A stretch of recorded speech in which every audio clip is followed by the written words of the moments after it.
Quantas vezes você já sentiu o calor subir ao rosto após ler um comentário? Aquele e-mail de um colega com uma crítica velada, aquela mensagem de um parente com um conselho não solicitado, ou a opinião de um completo estranho na internet sobre a sua vida, suas escolhas, sua aparência. Uma onda de adrenalina percorre seu corpo. Os dedos coçam para responder, para se defender, para corrigir, para provar que o outro está errado. Sentimos uma urgência quase biológica em lutar, em proteger nosso território, em defender a imagem que construímos de nós mesmos. É um instinto primitivo, a necessidade de validar nossa existência perante o julgamento alheio. Nessa batalha constante, vivemos em um estado de alerta. Entregamos a chave da nossa paz interior a qualquer pessoa que decida expressar um pensamento. Tornamo-nos reativos, gastando uma energia preciosa em discussões que não levam a lugar nenhum, com pessoas que, na maioria das vezes, não estão interessadas na verdade, mas apenas em projetar suas próprias frustrações e inseguranças. Acreditamos que responder é um ato de força, que o silêncio é uma admissão de derrota. Mas e se for exatamente o contrário? E se a verdadeira força não estiver na eloquência da sua réplica, mas na sabedoria soberana do seu silêncio? Se você está em busca de mais equilíbrio emocional, clareza nas decisões e quer aprender a lidar melhor com a vida, esse conteúdo é para você. Então já deixa o like e se inscreve no canal, porque a cada vídeo, você vai se fortalecer por dentro e enxergar a vida com mais sabedoria. Este não é um guia sobre como vencer discussões, mas sobre como se tornar tão íntegro e seguro de si que a maioria das discussões sequer precisa começar. É sobre aprender a discernir o que merece sua energia e o que deve ser tratado com a indiferença dos ventos que passam por uma montanha. Passamos a vida aprendendo a falar, a argumentar, a nos expressar. Mas talvez a lição mais importante para nossa paz seja aprender a calar. Então, eu te pergunto, você está pronto para descobrir que o seu silêncio pode ser a resposta mais poderosa e aniquiladora que você jamais deu? 1. O instinto de batalha. Por que sentimos a necessidade de responder? A necessidade de responder a uma opinião que nos contraria é uma das reações mais humanas e viscerais que existem. Não é uma falha de caráter, é uma programação profunda, forjada em milênios de evolução. Nosso cérebro, em sua essência, é uma máquina de sobrevivência.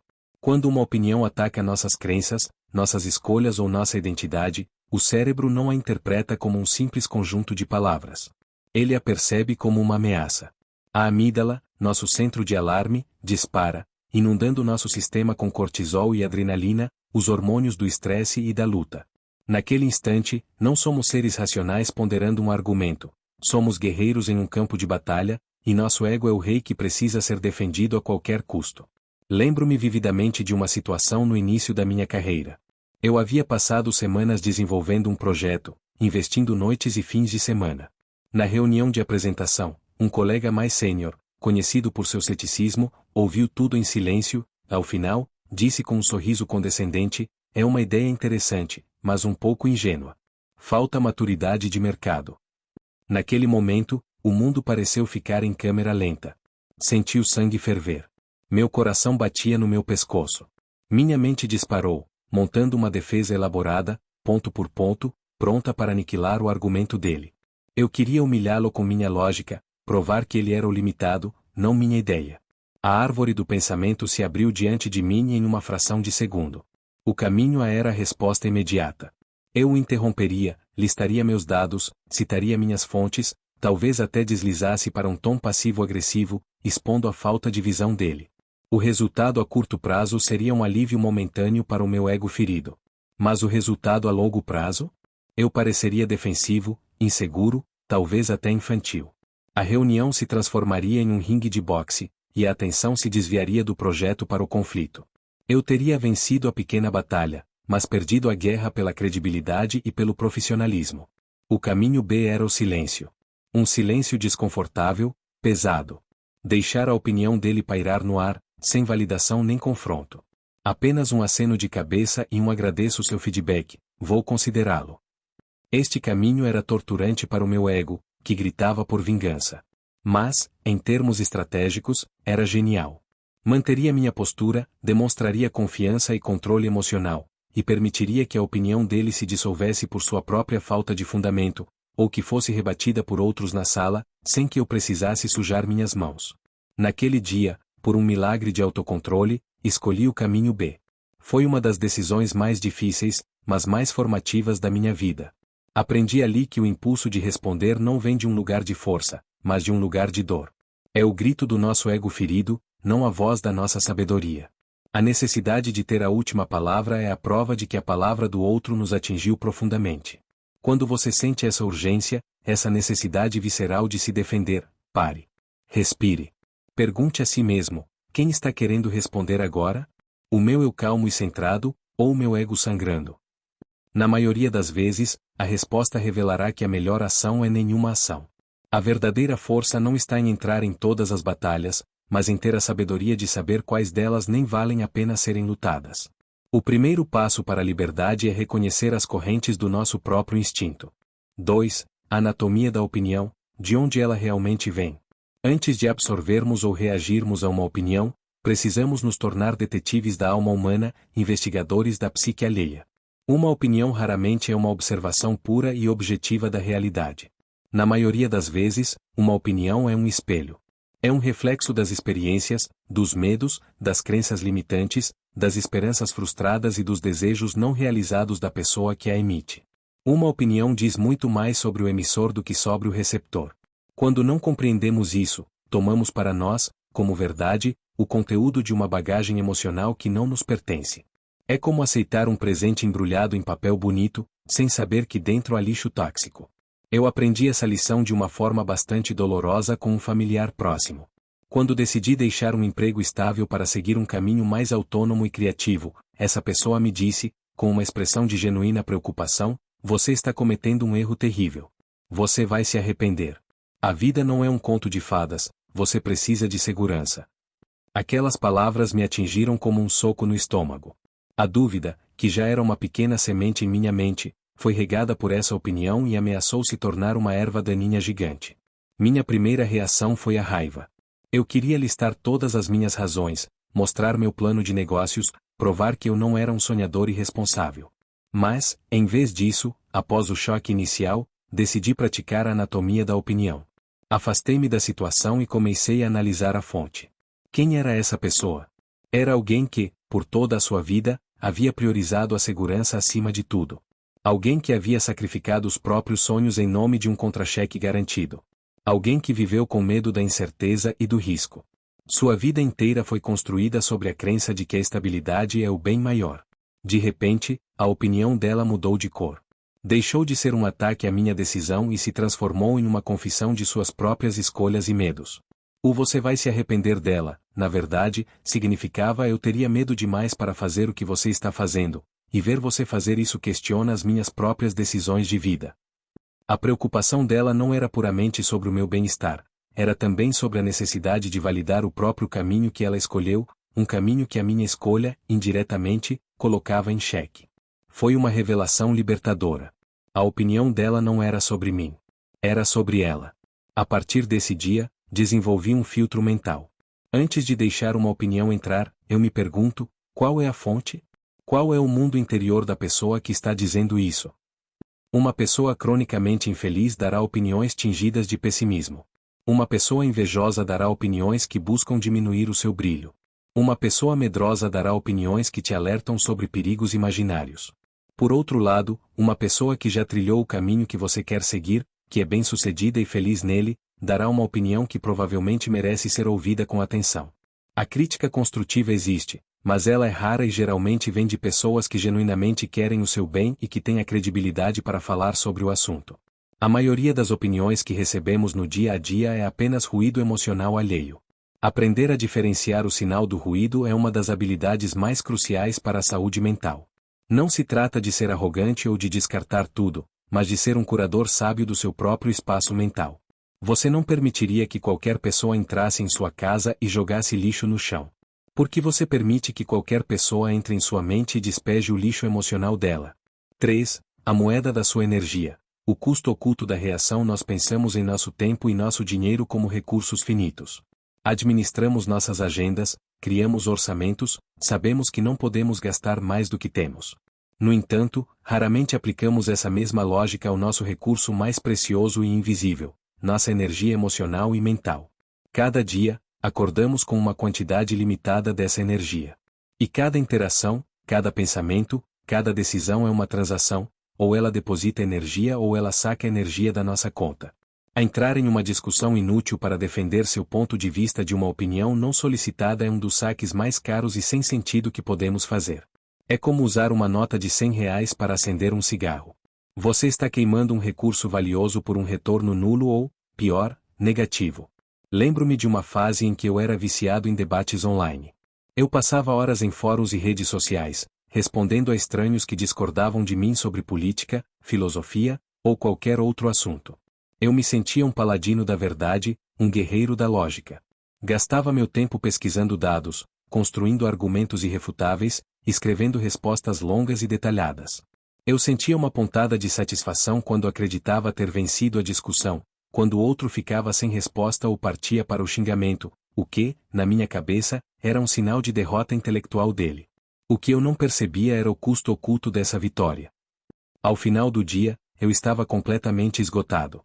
Minha criatividade para o meu trabalho estava no zero. Minha paciência com as pessoas que eu amava era mínima. Eu estava irritado, ansioso, e minha mente continuava a repassar os argumentos mesmo depois de eu ter desligado o computador. Eu estava ganhando batalhas imaginárias contra avatares anônimos, mas estava perdendo a guerra pela minha própria paz e bem-estar. A minha conta de energia estava cronicamente no vermelho. Eu estava investindo meu capital vital em um empreendimento falido. A outra pessoa, na maioria das vezes, não mudava de opinião. Ela provavelmente nem lia minha resposta inteira. Eu estava gritando para uma parede, e o único que ficava rouco era eu. Demorou muito para eu perceber a futilidade disso. A ficha caiu quando, um dia, após um longo e cansativo debate online, olhei para o meu filho, que me pedia para brincar, e respondi com uma impaciência ríspida. Naquele momento, vi com clareza a transação que havia feito. Eu tinha trocado a alegria de um momento precioso com meu filho pela necessidade vazia de provar que um estranho na internet estava errado. Foi um dos momentos de maior vergonha e clareza da minha vida. Hoje, eu trato minha energia como um tesouro sagrado. Antes de me engajar em qualquer interação, especialmente uma potencialmente conflituosa, eu me pergunto, esta transação vale a pena? O retorno que terei justifica o gasto de energia. Responder a um troll na internet? Saque caríssimo, retorno zero. Tentar convencer um parente teimoso de que sua visão de mundo está errada? Saque altíssimo, retorno provavelmente negativo. Discutir com um colega de trabalho sobre um detalhe irrelevante apenas por ego? Saque desnecessário. Por outro lado, ter uma conversa difícil, mas necessária, com meu parceiro para resolver um problema? É um saque, mas o retorno potencial é um relacionamento mais forte. O investimento vale a pena. A vida é curta demais e nossa energia é finita demais para ser desperdiçada em batalhas que não importam. Escolher não responder a uma opinião provocadora não é passividade. É inteligência financeira emocional. É ser um investidor sábio da sua própria paz de espírito. É olhar para a provocação e dizer, com a calma de um bilionário, desculpe, mas eu não tenho orçamento para isso. 4. O silêncio como posição de poder. Reenquadrando a passividade, nossa sociedade tem uma relação desconfortável com o silêncio. Nós o associamos à fraqueza, à submissão, à falta de resposta, à derrota. Em uma reunião, quem fica calado é visto como desinteressado. Em uma discussão, quem não retruca perdeu. Enchemos cada momento de nossas vidas com ruído, música, podcasts, conversas, notificações, porque o silêncio nos confronta com nossos próprios pensamentos, no contexto de um conflito, com nossa aparente impotência. Essa é uma das maiores e mais debilitantes mentiras que contamos a nós mesmos. O silêncio, quando escolhido conscientemente, não é um vácuo. Ele é um espaço preenchido com poder. Ele é uma arma estratégica, muito mais sutil e eficaz do que a mais articulada das respostas. O silêncio não é ausência de resposta, ele é a resposta. Lembro-me de uma negociação tensa que tive anos atrás. Eu estava do outro lado da mesa de uma pessoa extremamente agressiva e verbal. Ele falava alto, gesticulava, tentava me intimidar com um bombardeio de argumentos e exigências. Minha reação natural seria espelhar a energia dele, aumentar minha voz, interrompê-lo, lutar pelo meu espaço verbal. Eu sentia adrenalina me dizendo para fazer exatamente isso.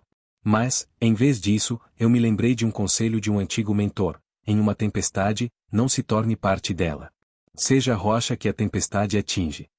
Então, eu fiz algo que o desarmou completamente. Eu fiquei em silêncio. Eu o deixava terminar suas frases longas e agressivas e, em vez de responder imediatamente, eu fazia uma pausa. Uma pausa de 3, 4, 5 segundos. Eu olhava nos olhos, com calma, sem raiva, apenas com atenção. Naquele silêncio, várias coisas mágicas aconteciam. Primeiro, ele se tornava o único responsável pela energia agressiva na sala. O silêncio criava um contraste que expunha a falta de controle dele. Segundo, sem a minha reação para alimentar sua fogueira, suas palavras agressivas morriam no ar, sem eco. Ele estava lutando sozinho. Terceiro, e mais importante, o silêncio o deixava desconfortável. Ele esperava uma luta, mas encontrou um vazio. E as pessoas, especialmente as agressivas, odeiam o vácuo. Elas sentem a necessidade de preenchê-lo. Então, ele começava a falar de novo, mas desta vez, um pouco menos seguro, justificando-se, preenchendo o silêncio que eu havia criado. Eu não disse uma palavra, mas mudei toda a dinâmica de poder da sala. Quando eu finalmente falava, minha voz era calma e minhas palavras, poucas e precisas, tinham um peso imenso, porque vinham de um lugar de calma, não de reação. O silêncio estratégico é uma declaração de soberania. Ele diz: sua opinião e sua energia não têm o poder de me mover. Eu opero a partir do meu próprio centro, no meu próprio tempo. Eu não vou dançar conforme a sua música de guerra. Quando alguém te oferece uma opinião provocadora e você responde com silêncio, você não está se submetendo. Você está recusando a própria premissa da batalha. Você está comunicando, em um nível muito mais profundo, que o jogo que eles querem jogar é pequeno demais para você. Você está mantendo sua energia, sua dignidade e seu foco. O silêncio tira o poder do agressor e o devolve a você. É preciso uma força imensa para resistir ao impulso de responder, uma força muito maior do que a necessária para simplesmente reagir. É a força da autoconfiança, do autocontrole, da sabedoria. Da próxima vez que for confrontado, experimente o poder da pausa. Respire. Crie um espaço de silêncio. Veja-o não como um escudo passivo, mas como um campo de força ativo. Você ficará surpreso ao descobrir que, muitas vezes, o silêncio não apenas encerra a discussão, mas a vence de uma forma que as palavras jamais conseguiriam. 5. Crítica construtiva versus ataque velado. Aprendendo a arte do discernimento, nem toda opinião negativa é inútil ou mal intencionada. Ignorar tudo e todos indiscriminadamente não é sabedoria, é arrogância. Existe um tipo de feedback, uma forma de crítica, que é um presente inestimável. É a crítica construtiva, aquela que vem de um lugar de genuíno interesse pelo nosso crescimento, oferecida por alguém que tem a credibilidade e a habilidade para nos mostrar nossos pontos cegos. O grande desafio da vida adulta é desenvolver o discernimento para diferenciar este presente raro de seu primo tóxico e muito mais comum, o ataque velado, a opinião destrutiva disfarçada de ajuda ou sinceridade. A incapacidade de fazer essa distinção nos leva a dois erros: ou nos fechamos para qualquer feedback, estagnando em nossa própria bolha, ou nos abrimos para todo tipo de veneno, deixando nossa autoestima ser corroída. A chave para o discernimento está em analisar três elementos: a intenção, o mensageiro e o conteúdo. A intenção por trás da crítica construtiva é sempre a de edificar. A pessoa quer que você melhore, que você tenha sucesso. A intenção por trás do ataque velado é a de diminuir. A pessoa, consciente ou inconscientemente, sente-se melhor ao te fazer sentir-se pior. Você pode sentir a intenção na energia da entrega. A primeira é como a mão de um cirurgião, que corta com precisão para curar. A segunda é como a faca de um assaltante, que apunhala para ferir. O mensageiro também é crucial. A crítica construtiva geralmente vem de alguém que respeitamos, alguém que já demonstrou apoio e que tem conhecimento na área em questão. Um mentor, um professor, um amigo verdadeiro, um chefe que investe em sua equipe. O ataque velado, por outro lado, frequentemente vem de pessoas com um histórico de negatividade, inveja ou competição. É a colega de trabalho que sempre tem uma ressalva para cada conquista sua. É o parente que só aponta os riscos e nunca as possibilidades. A credibilidade do mensageiro é um filtro poderoso. Se a pessoa que critica sua forma de investir nunca investiu um centavo na vida, a opinião dela tem um peso muito diferente daquela de um investidor experiente. Finalmente, o conteúdo. A crítica construtiva é específica, focada no comportamento ou no trabalho, não na pessoa. Ela aponta um problema, muitas vezes, sugere um caminho para a solução. Por exemplo, seu relatório está bem pesquisado, mas a conclusão poderia ser mais forte se você incluísse dados do último trimestre. O ataque velado é vago, generalista e pessoal. Ele ataca sua identidade. Você não leva as coisas a sério ou você é sempre tão desorganizado. Ele aponta a falha, mas não oferece caminho, apenas julgamento. Eu tive uma experiência marcante com isso. Tive um chefe que era brutalmente honesto, mas suas críticas eram um presente. Ele dizia coisas como: sua apresentação foi boa, mas você usou muitos jargões. Simplifique a linguagem para que o cliente entenda. Tente reescrever estes 3 slides. Era difícil de ouvir, mas era acionável e me tornou um profissional muito melhor. Em outro emprego, tive uma colega que dizia coisas com um sorriso doce, como: adorei sua ideia. É tão fofa. Talvez um dia ela funcione no mundo real. A primeira crítica, embora dura, era construtiva. Eu senti que ele queria que eu crescesse. A segunda, embora disfarçada de elogio, era um ataque velado, projetado para me fazer sentir pequeno e ingênuo. A primeira merecia minha atenção e minha resposta, na forma de ação e melhoria. A segunda merecia apenas meu silêncio e minha distância. A vida nos apresenta constantemente com esses 2 tipos de feedback. Nossa tarefa não é construir um muro impenetrável, mas instalar uma porta com um olho mágico muito bom. Olhe pela porta. Analise a intenção, o mensageiro e o conteúdo. Se for um presente, abra com gratidão. Se for um ataque, mantenha a porta trancada e deixe a pessoa do lado de fora, com a opinião dela na mão. Sua paz depende dessa curadoria. 6. O campo de batalha interno. A opinião mais perigosa de todas até agora. Falamos sobre as opiniões que vêm de fora. Mas há um campo de batalha muito mais íntimo e perigoso, onde as opiniões mais cruéis e implacáveis são disparadas. Este é o campo de batalha da nossa própria mente. O crítico interno, aquela voz incansável que narra nossas falhas, que repete nossos erros, que nos compara desfavoravelmente com os outros e que nos julga com uma dureza que jamais usaríamos com um estranho. Essa voz é a opinião mais perigosa de todas, porque não podemos fugir dela. Ela mora conosco. Ela conhece todas as nossas inseguranças. E, o pior de tudo, nós tendemos a acreditar nela como se fosse a verdade absoluta. Todas as estratégias que usamos para lidar com opiniões externas devem ser aplicadas, com ainda mais diligência, a essa voz interna. Precisamos aprender a não dar a ela uma resposta. Precisamos entender sua anatomia, questionar sua intenção e escolher o silêncio consciente em vez de entrar em um debate autodestrutivo. Por anos, meu crítico interno foi meu carrasco. Depois de qualquer erro, por menor que fosse, ele começava o massacre: você é um idiota. Como pôde fazer isso? Todo mundo percebeu. Você não é bom o suficiente. Você é uma fraude. Eu respondia a ele. Eu tentava me defender, argumentar, justificar minhas ações. Não foi tão ruim assim, mas eu estava cansado. Da próxima vez eu faço melhor. E, ao fazer isso, eu validava a premissa dele. Eu entrava no ringue com ele, e ele sempre vencia, porque ele conhecia todos os meus pontos fracos. Era um ciclo de tortura auto-infligida que me deixava exausto e com a autoestima em frangalhos. A virada de chave aconteceu quando comecei a aplicar a mesma lógica do silêncio externo ao meu mundo interno. Comecei a tratar meu crítico interno não como a voz da verdade, mas como um interlocutor separado.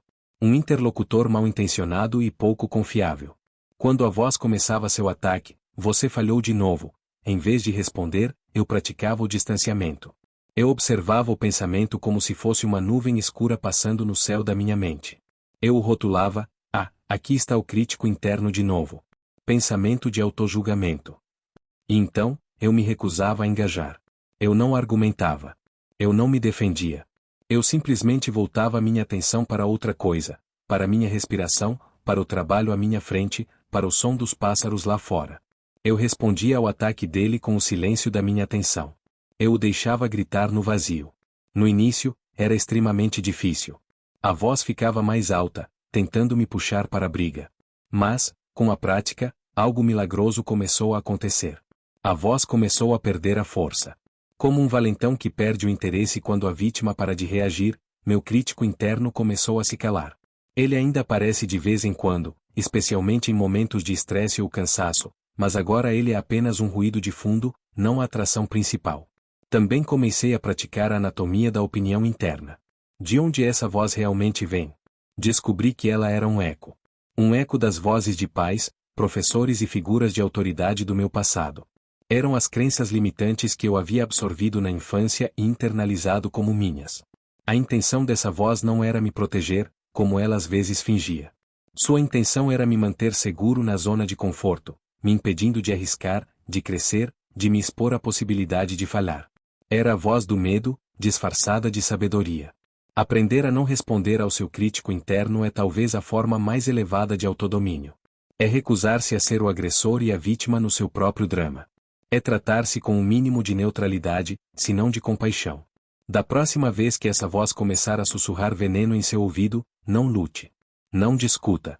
Apenas observe-a, rotule-a pelo que ela é, ruído, medo, um eco do passado, e gentilmente retire sua atenção. Dê a ela o presente do seu silêncio. É o ato mais radical de paz interior que você pode praticar. 7. A arena dos afetos. Lidando com opiniões de quem amamos a uma categoria de opiniões que é infinitamente mais difícil de ignorar, aquelas que vêm das pessoas que amamos. Nossos pais, nossos parceiros, nossos melhores amigos. Quando um estranho na internet nos critica, podemos usar o escudo da indiferença. Mas quando a crítica vem de alguém cujo amor e aprovação são importantes para nós, a ferida é mais profunda, e o impulso de reagir, para se defender, para convencer, para buscar validação, é quase irresistível. Esta é a arena mais delicada de todas, onde a sabedoria não está em construir um muro, mas em aprender a arte sutil de manter um portão com uma fechadura muito boa. Ignorar completamente a opinião de quem nos ama pode ser um ato de arrogância e pode danificar a relação. No entanto, aceitar passivamente todas as opiniões deles é um ato de autoanulação. O equilíbrio está em ouvir com amor, filtrar com sabedoria e responder com limites claros.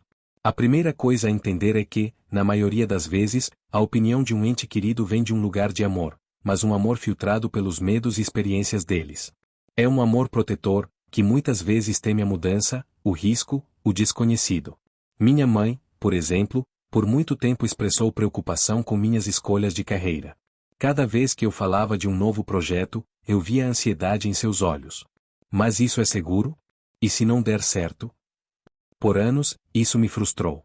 Eu respondia na defensiva, tentando provar a ela que eu sabia o que estava fazendo, o que só criava tensão entre nós. A mudança veio quando aprendi a separar a intenção, o amor, da manifestação, a opinião baseada no medo. Em vez de reagir ao conteúdo da opinião dela, comecei a responder à intenção por trás dela. Em uma conversa, quando ela começou a listar todos os perigos potenciais de uma nova empreitada, em vez de dizer mãe, você não entende. Eu parei, olhei para ela e disse, eu sei que você se preocupa comigo e diz isso porque me ama e quer o meu bem. E eu te agradeço muito por esse amor e por essa preocupação. Essa simples frase mudou tudo. Desarmou o conflito antes que ele começasse. Ela se sentiu ouvida e validada no seu sentimento de amor. E só depois de validar a intenção dela é que eu gentilmente estabeleci meu limite. Eu continuei, e é exatamente porque eu também me amo e quero o meu bem que eu estou fazendo essa escolha. Eu sei dos riscos, eu os estudei, e me sinto preparado.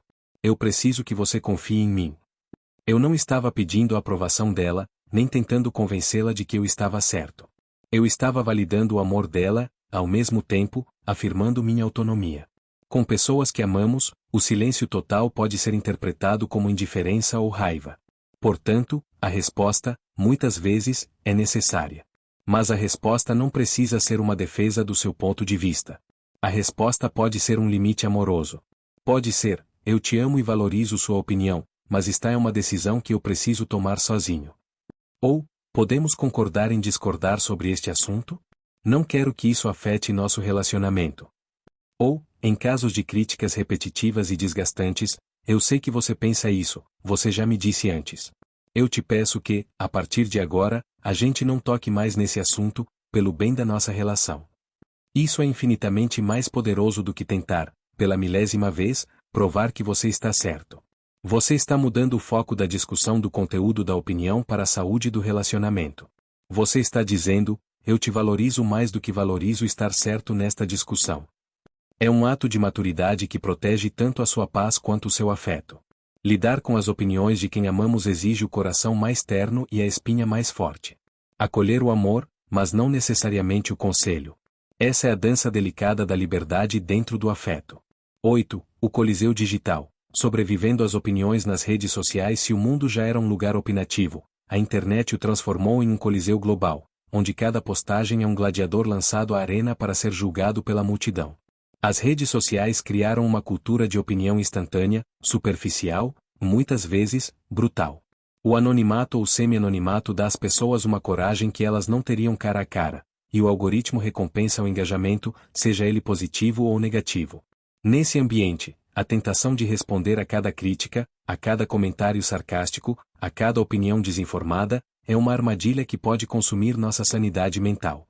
Sobreviver e prosperar neste coliseu digital exige uma estratégia de batalha radicalmente diferente, a da seletividade extrema e do desapego deliberado.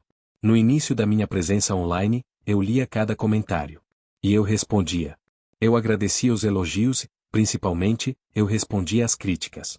Eu tentava explicar meu ponto de vista para quem não tinha entendido, corrigir informações para quem estava equivocado, e debater com quem discordava. Eu acreditava que era meu dever como criador de conteúdo engajar com minha audiência. O resultado foi um desastre para minha saúde mental. Eu passava o dia inteiro em um estado de reatividade, minha mente ocupada em formular respostas para estranhos. Uma única crítica negativa podia arruinar meu dia, ofuscando centenas de comentários positivos. Eu estava entregando o controle do meu estado emocional a um fluxo interminável de opiniões aleatórias. A minha estratégia de sobrevivência evoluiu em estágios. O primeiro foi o da resposta mínima. Eu parei de escrever parágrafos e passei a usar respostas curtas, quase protocolares. Mas ainda assim, eu estava engajando, eu estava gastando energia. O segundo estágio foi o do não engajamento. Eu simplesmente parei de responder a comentários negativos. Eu os lia, sentia a pontada de dor ou raiva, e me forçava a seguir em frente. Foi melhor, mas o veneno ainda entrava. Eu ainda estava lendo, ainda estava sendo afetado. O terceiro e mais libertador estágio foi o da curadoria implacável, que eu chamo de bloquear e florescer. Eu percebi que meu espaço online é uma extensão da minha casa. Eu não sou obrigado a tolerar grosseria, negatividade ou desrespeito no meu próprio espaço. Hoje, minha política é simples. Se um comentário é construtivo, mesmo que crítico, eu o leio com atenção. Se um comentário é simplesmente discordante, mas respeitoso, eu o deixo lá como parte da diversidade de pensamento. Mas se um comentário é desrespeitoso, agressivo, sarcástico, passivo-agressivo ou simplesmente emana uma energia tóxica, eu não respondo. Eu não debato. Eu não tento educar. Eu simplesmente aperto dois botões, apagar o comentário e bloquear o usuário. Sem cerimônia. Sem culpa. Muitos podem chamar isso de criar uma bolha ou de não saber lidar com críticas. Eu chamo de higiene mental. Chamo de jardinagem. Eu estou ativamente arrancando as ervas daninhas para que as flores possam crescer. Ao fazer isso, eu não apenas protejo minha própria paz, mas também cultivo uma comunidade mais saudável. As pessoas percebem que aquele espaço não tolera toxicidade, e os trolls migram para outros lugares onde podem obter a reação que desejam. Minha resposta à opinião deles não é uma contra-argumentação, é a minha ausência. É a remoção silenciosa da plataforma deles. É a mensagem mais clara possível: sua opinião não apenas não merece uma resposta, ela não merece sequer existir no meu espaço. Esta pode parecer uma abordagem radical, mas o ambiente digital é um ambiente radical. Você não pode usar as regras de uma conversa de sala de estar em um coliseu. Proteja seu espaço digital com a mesma ferocidade com que protegeria sua casa. Sua sanidade agradecerá. Floresça onde você planta, e não tenha medo de arrancar tudo que ameaça seu crescimento. 9. A liberdade da santa indiferença. O objetivo final ao longo desta jornada, exploramos estratégias para lidar com opiniões indesejadas, o silêncio, a análise da fonte, a gestão da energia, a fixação de limites. Todas essas são ferramentas poderosas e necessárias. No entanto, elas ainda operam no nível da gestão. Elas nos ajudam a lidar com o impacto de uma opinião depois que ela nos atinge. Mas existe um estado mais elevado, um objetivo final nesta prática. É um lugar onde a maioria das opiniões simplesmente não nos atinge mais. Não porque construímos um escudo mais grosso, mas porque nos tornamos transparentes. A opinião passa através de nós, sem encontrar nada para se agarrar. Este é o estado que alguns chamam de equanimidade, e que eu gosto de chamar, com um toque de reverência, de santa indiferença. A santa indiferença não é apatia. Apatia é a ausência de sentimento, um estado de torpor. A santa indiferença é um estado de paz profunda, que vem de uma autoestima tão sólida e de um autoconhecimento tão profundo que a validação ou a crítica externa se tornam amplamente irrelevantes. Não é que você não ouça a opinião, é que ela não tem mais o poder de perturbar seu estado interior. Você a observa com uma curiosidade distante, como um cientista observando uma reação química em um tubo de ensaio, sem se envolver emocionalmente no resultado. Alcançar este estado não é um evento, é um processo gradual, o resultado de uma prática longa e consistente de tudo que discutimos. É o que acontece quando você para de responder repetidamente, quando você protege sua energia consistentemente, quando você honra seus limites sem falhar. Você começa a construir uma confiança interna tão robusta que ela não precisa mais de escoras externas. Você sabe quem você é. Você conhece seus valores. Você conhece seu caminho. E porque você se conhece tão profundamente, a imagem que os outros têm de você perde o poder. Lembro-me do momento em que senti o primeiro vislumbre real disso. Alguém fez uma crítica bastante ácida sobre meu trabalho em um fórum público. No passado, isso teria me consumido por dias. Mas, naquele dia, eu li, e senti, quase nada. Houve um breve reconhecimento mental, essa pessoa pensa isso, e depois, um suave deixar ir. Não houve pico de adrenalina, não houve planejamento de resposta, não houve ruminação. Foi como ver uma nuvem passar. Eu não a ignorei à força. Eu simplesmente não me importei de uma forma visceral. Foi um dos momentos mais libertadores da minha vida. Eu senti que havia me tornado, finalmente, o soberano do meu próprio reino interior. A santa indiferença se manifesta como uma calma inabalável. Você pode ouvir a crítica mais dura ou o elogio mais rasgado, e seu centro permanece imóvel. Você agradece o elogio sem deixar que ele infle seu ego, e você ouve a crítica sem deixar que ela perfure sua autoestima. Você se torna como uma montanha. A montanha não reage à tempestade, ao vento ou ao sol escaldante. Ela simplesmente é. Ela permanece em sua majestade, indiferente ao tempo que passa por ela. Este é o objetivo final da prática de não responder. Não se trata de vencer discussões ou de parecer forte. Trata-se de se tornar verdadeiramente livre. Livre da necessidade de aprovação. Livre do medo da rejeição. Livre do fardo de gerenciar as percepções alheias. É um trabalho para a vida toda. Haverá dias em que seremos a montanha, e dias em que seremos a folha ao vento. Mas manter essa aspiração, a de cultivar essa paz indiferente e soberana, já muda tudo. A liberdade não é ter todas as respostas. É perceber que a maioria das perguntas e opiniões nem precisa de uma. É encontrar a paz no silêncio da sua própria e inabalável verdade. Nós percorremos um longo caminho hoje. Começamos com a coceira nos dedos para responder a uma crítica e terminamos na paz majestosa da montanha, no silêncio da santa indiferença. Vimos que a necessidade de responder vem do nosso ego ferido, não da nossa força. Aprendemos a dissecar uma opinião, a proteger nossa energia, a usar o silêncio como poder e a estabelecer limites até mesmo com quem amamos. Descobrimos que a batalha mais feroz é travada dentro de nossa própria mente. O tema principal é este: sua paz é seu bem mais sagrado. E você tem o poder absoluto de decidir quem ou o que tem permissão para perturbá-la. A verdadeira soberania não é controlar o que os outros dizem ou pensam. É controlar o que você faz com o que eles dizem ou pensam. Você vai permitir que a opinião de um estranho dite seu estado de espírito? Você vai gastar sua energia vital em batalhas que não podem ser vencidas? Você vai continuar a dar o poder da sua felicidade para os outros? Ou você está pronto para retomar esse poder, para se tornar o guardião do seu próprio santuário interior? Eu te proponho um desafio prático e poderoso. Na próxima semana, preste atenção. Haverá um momento em que você receberá uma opinião não solicitada, uma crítica velada, uma provocação. E você sentirá o impulso de responder. Nesse exato momento, quero que você pare. Respire fundo 3 vezes. E escolha conscientemente não fazer nada. Não responda. Não se justifique. Apenas observe o impulso, deixe-o passar por você como uma onda, e permaneça em silêncio. Depois, observe o que acontece. Observe a energia que você economizou. Observe a sensação de poder e controle que o silêncio te dá. Agora, eu quero ouvir a sua sabedoria. Sua experiência é valiosa. Conte-me nos comentários, qual foi a vez em que você escolheu não responder e se sentiu mais poderoso? Que lição você aprendeu com o seu silêncio? Sua história pode ser a inspiração que alguém precisa para travar a própria batalha pela paz. Se esta mensagem ressoou em seu coração, se você sentiu um chamado para uma vida mais pacífica e soberana, deixe o seu like para que este conteúdo chegue a mais pessoas. Inscreva-se no canal e ative as notificações. A cada vídeo, daremos mais um passo juntos nesta jornada de fortalecimento interior. Lembre-se sempre, sua resposta é um presente. E nem todo mundo merece recebê-lo.